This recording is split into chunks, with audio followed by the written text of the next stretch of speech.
बिहार का फुसफुसाता हुआ जिन्न।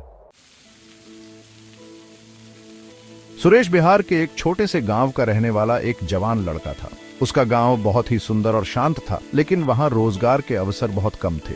वो बहुत ही नेक और मेहनती था। हर दिन सूरज उगने से पहले ही वो खेतों में काम करने निकल जाता था। सुरेश का एक सपना था। वो अपने परिवार को गरीबी से बाहर निकालना चाहता था और उन्हें एक बेहतर जीवन देना चाहता था। वो एक अच्छी नौकरी ढूंढना चाहता था। उसने कई बार अखबारों में नौकरी के विज्ञापन देखे और हर एक अवसर को पकड़ने की कोशिश की। वो अपने परिवार की मदद करना चाहता था। उसके माता पिता बूढ़े हो चुके थे और अब खेतों में काम नहीं कर सकते थे, लेकिन गांव में काम ढूंढना बहुत मुश्किल था। वहां के ज्यादातर लोग बेरोजगार थे और काम की तलाश में भटकते रहते थे। हर दिन सुरेश पास के शहर में काम की तलाश में निकलता था। वो बस पकड़कर शहर जाता और वहां के बाजारों और दुकानों में नौकरी ढूंढता।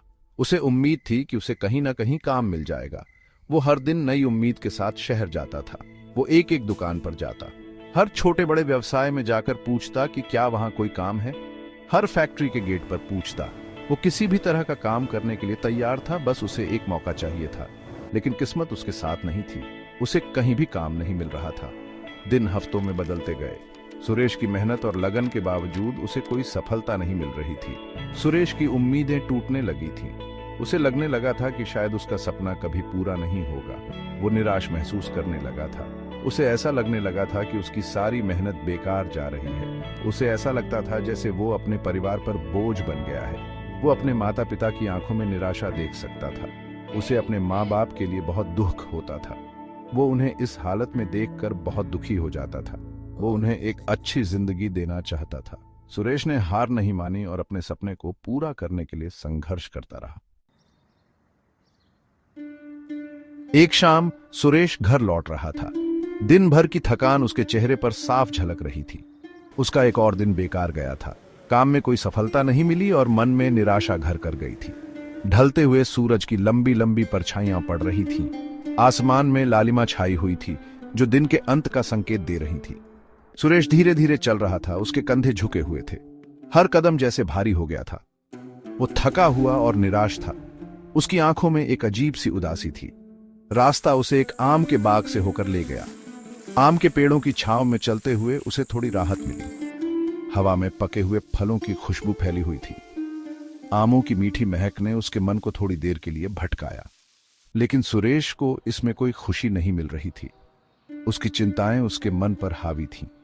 उसका मन अपनी चिंताओं से घिरा हुआ था। उसे समझ नहीं आ रहा था कि आगे क्या करना है। जैसे ही वो चल रहा था, उसने एक आवाज सुनी। यह आवाज बहुत ही धीमी और रहस्यमयी थी। वो बहुत ही धीमी और मधुर थी। ऐसा लग रहा था जैसे कोई उसे पुकार रहा हो। ऐसा लग रहा था जैसे हवा में कोई फुसफुसा रहा हो। सुरेश ने ध्यान से सुनने की कोशिश की। सुरेश रुक गया। उसका दिल तेजी से धड़कने लगा।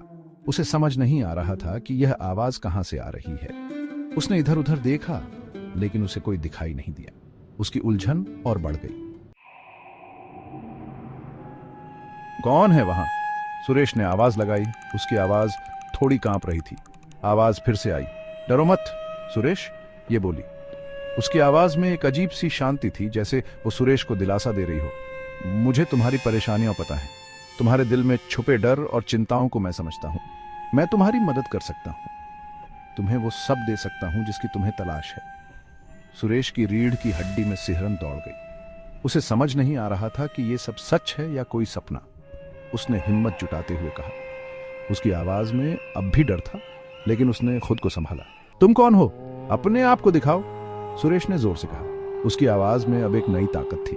उसके सामने धुएं का एक घूमता हुआ खंबा दिखाई दिया। धुआं धीरे धीरे आकार लेने लगा। यह धुंधली रोशनी में चमक रहा था। जैसे जैसे धुआं साफ हुआ, एक आकृति उभरने लगी। धुएं से एक आकृति प्रकट हुई। यह आकृति धीरे धीरे स्पष्ट होती जा रही थी। यह एक जिन्न था, चुभती हुई आंखों और एक शरारती मुस्कान के साथ। उसकी आंखों में एक अजीब सी चमक थी। मैं एक जिन्न हूं, वो आकृति बोली। उसकी आवाज में एक रहस्यमयी गूंज थी। मैंने तुम्हें देखा है सुरेश। तुम्हारी मेहनत और संघर्ष को मैं जानता हूं। तुम एक अच्छे इंसान हो, इनाम के लायक हो। तुम्हारी अच्छाई और ईमानदारी को मैं सराहता हूं। मैं तुम्हें तुम्हारे सपनों से भी परे दौलत दूंगा। वो सब कुछ जो तुमने कभी सोचा भी नहीं होगा, लेकिन पहले तुम्हें खुद को मुझ पर साबित करना होगा। तुम्हें एक परीक्षा से गुजरना होगा जो तुम्हारी सच्चाई और साहस को परखेगी। Like, comment, and subscribe.